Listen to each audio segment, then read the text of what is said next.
এ বিষয়ে আরো জানাতে মতিঝিল শাপলা চত্বর থেকে যুক্ত আছেন সহকর্মী ওমর ফারুক।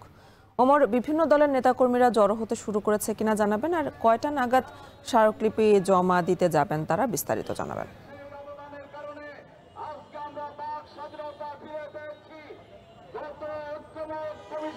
আপনাকে ধন্যবাদ। আসলে যে পূর্ব ঘোষিত কর্মসূচির অংশ হিসেবে আজকে জুলাই সনদ আদেশ বাস্তবায়ন আদেশ জারি এবং সেই আলোকে নভেম্বরের মধ্যে গণঘোষ 5 দফা দাবিতে আজকে জামাত ইসলামী, ইসলামী আন্দোলন, খেলাফত মজলিস, বাংলাদেশ খেলাফত মজলিস সহ তাদের যেই সমমনা যে 8 দল তাদের আজকে প্রধান উপদেষ্টা বরাবর স্মারকলিপি দেওয়ার কথা। তবে এই মুহূর্তে রাজধানীর মতিঝিল শাপলা চত্বরের ঠিক পাশেই কিন্তু অবস্থান নিয়েছে বাংলাদেশ জামাত ইসলামী ঢাকা মহানগরীর দক্ষিণ শাখা। আর আরও যদি বলি যে অন্যান্য যে দলগুলো আছে তারা কিন্তু ঢাকার বিভিন্ন স্থানে অবস্থান নিয়েছে।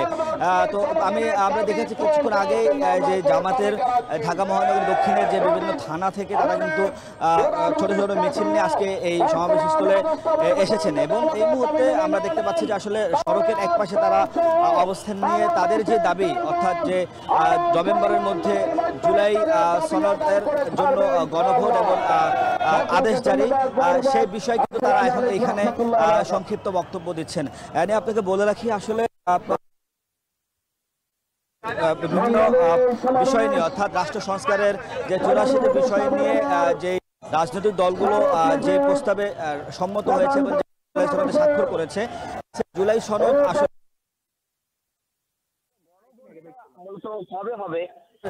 সিদ্ধান্ত হয়নি। ফলে জামাত ইসলাম, ইসলামী আন্দোলন, খেলাফত মজলিস সহ তারা কিন্তু বেশ দাবি জানিয়ে আসছে এবং আমরা দেখেছি কয়েক ধাপে তারা এর আগে গত 30 অক্টোবর তারা নির্বাচন কমিশন বরাবর তারা স্মারকলিপি দিয়েছে এবং তারা বিভিন্ন ধরনের কর্মসূচি তারা পালন করছে।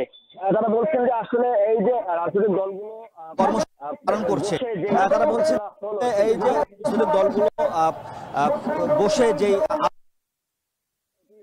কোন ধরনের কার্যকারিতা থাকবে না বলে তারা বলছেন এবং তারা বেশ কয়েকদিন যাবত তারা বলছেন যে আসলে নির্বাচনের পূর্বেই গণভোট দিতে হবে এবং তারা বলছেন যে নির্বাচনের দিন এবং যদি গণভোট হয়, একই সাথে যদি নির্বাচন হয়, সেই ক্ষেত্রে গণভোটটা আসলে অকার্যকর হয়ে যেতে পারে, এর ফলে জুলাই সনদও অকার্যকর হয়ে যেতে পারে। তারা এখানে বেশ কয়েকজন বক্তব্য দিচ্ছেন। তারা বলছেন যে একই সাথে যদি বেশ কয়েকজন বক্তব্য দিচ্ছেন, তারা বলছেন যে একই সাথে যদি জুলাই সনদ এবং গণভোট এবং নির্বাচন হয়, গণভোট এবং নির্বাচন একই সাথে হলে আসলে যে গণভোটের কার্যকারিতা থাকবে না বলে তারা বলছেন এবং তারা বলছেন যে যাতে নভেম্বরের আগেই, অর্থাৎ নির্বাচনের আগেই যাতে গণভোট হয় এবং সেই গণভোটের মাধ্যমে, অর্থাৎ জুলাই সনদের মাধ্যমেই বাস্তবায়নের মাধ্যমে যাতে আগামী নির্বাচন অনুষ্ঠিত হয়, সেই জোর দাবি তারা জানাচ্ছেন। এবং আমরা এখান থেকে কিছুক্ষণ পরে মিছিল শুরু হবে, সেই মিছিল পল্টনে যাবে। পল্টন থেকে পরবর্তীতে তারা 8টি যে দল আছে তারা প্রধান উপদেষ্টা বরাবর স্মারকলিপি দিতে যাবে। এই ছিল আমার কাছ থেকে মতিঝিল থেকে সব শেষ।